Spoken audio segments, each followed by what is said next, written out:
सो finally UP NEET MDS counselling का schedule आ गया है। आज के इस वीडियो में हम डिस्कस करने वाले हैं यूपी नीट एमडीएस काउंसलिंग के इंपॉर्टेंट डेट्स।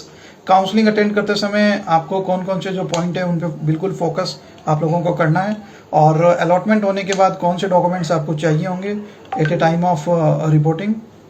तो ये सारी चीज़ें आज के इस वीडियो में हम डिस्कस करेंगे। तो सबसे पहले हम स्टार्ट करते हैं इंपॉर्टेंट डेट से।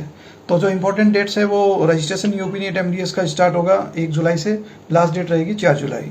और रजिस्ट्रेशन के जो ड्यूरेशन रहेगा उसमें आपको एक 3000 रुपीज़ का रजिस्ट्रेशन अमाउंट पे करना होगा, और 1 लाख रुपीज़ का जो सिक्योरिटी डिपॉजिट है जो रिफंडेबल होगा आपको काउंसलिंग के बाद, बट उसमें काफ़ी कंडीशन एप्लीकेबल होती है, इन चीज़ों की ध्यान रखें, वो आपको पे करना है। वो सभी स्टूडेंट जिनका रजिस्ट्रेशन सक्सेसफुली कंप्लीट हो जाएगा उन सभी के नाम मेरिट लिस्ट में रहेंगे। मेरिट लिस्ट है वो रिलीज होगी 4 जुलाई को, और ये मान के चलें इवनिंग में 4 o'clock या 5 o'clock के आसपास ही मेरिट लिस्ट है वो रिलीज होगी डीजीएमई के पोर्टल पे। और अब हम बात करते हैं चॉइस इनकी ऑनलाइन चॉइस फिलिंग की। तो जो चॉइस फिलिंग का जो पैनल है वो इनेबल हो जाएगा 4 जुलाई को 5 बजे के आसपास, और इसकी जो लास्ट डेट रहेगी 7 जुलाई इनकी लास्ट डेट रहेगी रात शाम को करीबन 5 बजे के आसपास। तो चॉइस फिलिंग आप लोगों को बिल्कुल ध्यान से करनी है। इसके बारे में मैं अभी इस वीडियो के लास्ट में आपको बता दूंगा कि कौन कौन सी चीज़ें आपको ध्यान रखनी है। और जो रिजल्ट है वो इनका डिक्लेयर होगा करीबन 8 जुलाई को, और आप लोगों को अलॉटमेंट लेटर डाउनलोड करना है और जो नोडल सेंटर पे अपनी रिपोर्टिंग करनी है वो आप लोगों का चलेगा 9 जुलाई से लेकर 12 जुलाई के बीच में, और 13 जुलाई को हॉलीडे है, और लास्ट डेट रहेगी इसकी 14 जुलाई को। अब हम बात करते हैं कि कौन कौन से पॉइंट हैं वो आपको चॉइस फिलिंग करते समय ध्यान रखनी है। तो चॉइस फिलिंग सबसे बड़ा इंपॉर्टेंट प्रोसेस है यूपी नीट एमडीएस काउंसलिंग का, क्योंकि यहाँ के रूल्स काफ़ी अलग हैं।